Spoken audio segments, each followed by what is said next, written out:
I look like I'm very, very shiny in this video. It's not just because I'm wearing highlighter, it's because it's really fucking hot in this room right now. You don't want to see how sweaty my back is, but believe me, it's sweaty. Hello and welcome to Tipsy OTPs, the series where I get drunk and talk about OTPs whilst being tipsy. This week we're talking about my self-sacrificing trash son Jaime Lannister and our mutual wife Brienne of Tarth. Also this week I will be drinking lemonade, San Pellegrino and gin because I'm bitter. Bitter, Gemma? Why would you be bitter when Game of Thrones ended on episode 4 halfway through when Jaime Lannister and Brienne of Tarth fucked? Wow, what a bold ending to such an epic series. Okay, so Jaime Lannister and Brienne of Tarth.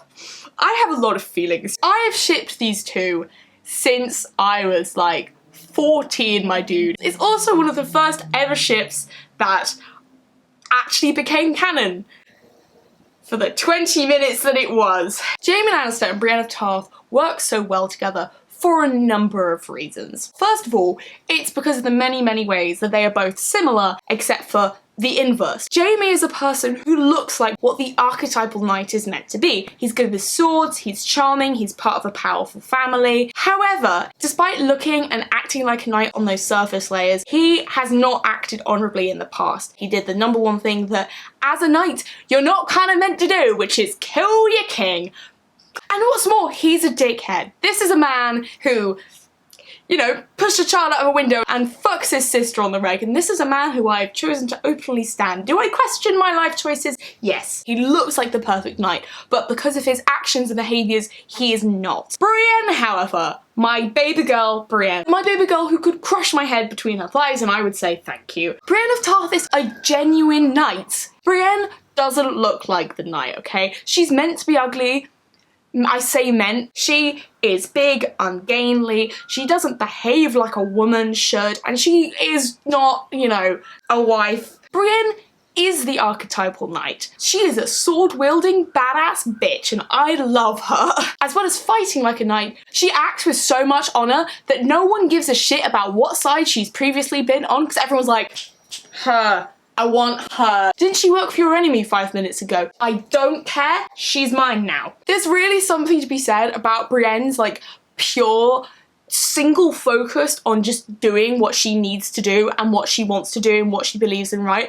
That everyone around her is just like, yeah, you know what? That I fuck with this bitch. Including Jaime Lannister. Because of course, the really emotional thing is that Brienne is the knight that Jaime Lannister always wanted to be, even though he's not. If 15-year-old Jaime had ever met Brienne, he would have lost his tiny goddamn mind. The beginning, he wanted to be like Sir Arthur Dane. He wanted to be like all of these famous historical knights, and Brienne acts in a way according to those famous historical knights. And that is one of the reasons why every single time Jaime looks at her, he just looks at her with heart eyes. One of my favourite story arcs in this series is seeing Jaime Lannister like staring confused at Brienne of Tarth and going from being like, wait, is she serious with how honourable she is? No, she can't be serious with how honourable she, oh no, she's actually that honourable. Wow, okay. They're such a wonderful couple just because Jaime spends the entire 7 seasons that they know each other just staring adoringly at her. That's literally all he does. Brienne of Tarth is the archetypal knight that Jaime Lannister always wanted to be, and that is partly the reason why he loves her. Brienne is the only person who can see the good in Jaime even when Jaime can't see it himself. We start the series with Jaime being, amongst other things, incredibly disillusioned with his own sense of self-worth and what the world is like in general. At the beginning we think he's just this arrogant dickhead who killed a king, the thing that you're not meant to do, and then we come to realise that he killed the king because it was the only honourable and just and noble thing to do, which saved the lives of 500,000 people in King's Landing. He did something that no one else wanted to do because they knew that it would ruin their honour, and he went and did it anyway, and that is my boy. No one knows that, apart from Brienne, of course. Jaime also teaches Brienne something in that at the beginning of the series, Brienne's like way of thinking was very straightforward. She's like, these are the good people who I'm allianced with, these are the bad people who I'm not.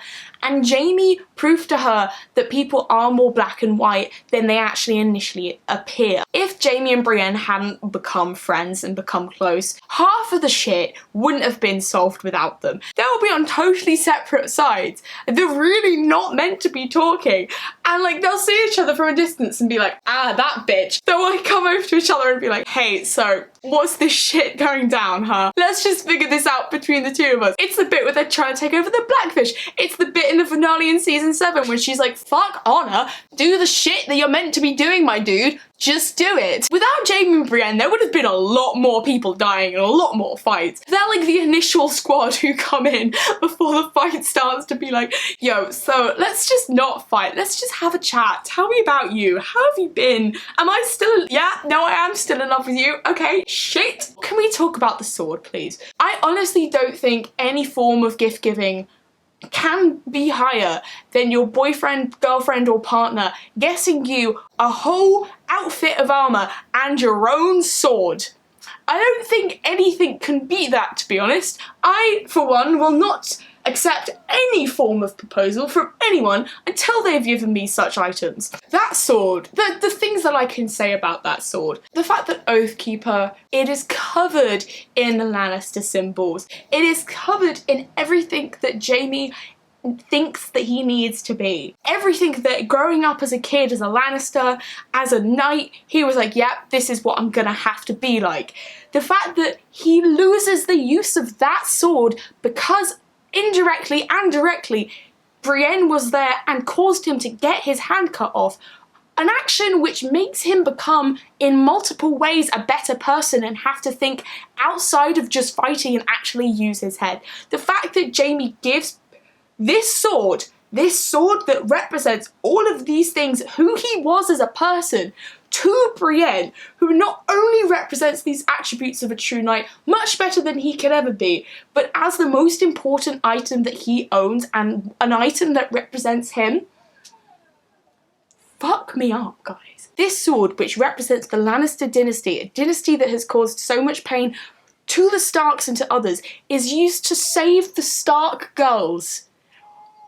Mwah. The fact that this sword, once it's completed its use, Brienne tries to give it back to Jaime. She's like, you gave this to me for a purpose. It has served its purpose. And the fact that Jaime is like, no, it's yours. It will always be yours. I mean, we don't need to talk about the metaphors and the secondary meanings to that sentence, do we, guys? The sword that represents Jaime Lannister being Brienne's, always Brienne's. The fact that that sword becomes not Oathbreaker but Oathkeeper and represents in many ways some of the best things that Jaime Lannister has ever done with his life, in keeping his oath to Brienne, in meaning that the Stark girls can go home safe, in keeping his word in the future. The fact that that sword, and I know I've just talked about swords for like 6 minutes now, but it's fine, we're gonna continue. The fact that that sword joins Jaime's new sword, Widow's Wail, in saving the Stark children in the Battle of Winterfell. Your faves could never fight with synchronicity and perfect timing in a dance-like way with matching twin blades to save people. An honourable mention also has to go to OTPs such as this one, when even when they're sleeping together, spend the entire time insulting each other. Oh, it's very good of you, very diligent. Oh, piss off. Why be soppy and nice when you could just duel with both swords, words and dicks? I know Brienne doesn't have a dick, but she could have a strap-on, that's all I'm saying. Jaime Lannister is a man defined by self-sacrificing everything he has, whether for good or bad, to the people he loves. For things we do for love. It's the literal quote. He does terrible things and makes terrible choices for the people he loves, as we saw in the finale that never happened and never shall be mentioned again. But with Brienne, she's so good that she is the only person in the entirety of Game of Thrones that wouldn't take advantage of that. Oh my god. I'm really emotional. Fuck. And the fact that Jaime by the end is not the only person who recognises this. In the end, Brienne is surrounded by people who love her in multiple ways, and like the scene before the Battle of Winterfell where all of them are there as she's getting knighted, the fact that she gets recognised for how amazing she is and she becomes a knight and she has people there clapping for her genuinely. I can't get Brienne's smiling happy face out of my head. That is all I'm gonna remember from season 8, okay? That's all I'm gonna remember. Listen, in a show full of terrible people and terrible, terrible things, Jaime and Brienne loving each other is ironically, despite the sister fucking, one of the purest loves and romances that you can get. It takes 8 seasons for them to get there, and it should do, because the amount of love and respect that the two of them have for each other transcends the time that for years I had to wait for them to get together. They're too good, too pure for this world, and I love both of them as both my children and people that I would like to sleep with. Concluding thoughts. Wow, isn't it amazing how they got married on Tarth together? Isn't it amazing how they have 10 kids? Isn't it amazing how all of their 10 children are such good fighters that they all submit themselves to tourneys and fights and they all win routinely until the Tarth and Lannister name becomes well known for its battle prowess and honourable figures. Wow, I thought way too much about that. Okay. We're just never going to talk about the way Game of Thrones ended, are we? Here's to denial, and here's to Jaime and Brienne. Cheers, you sopping messes.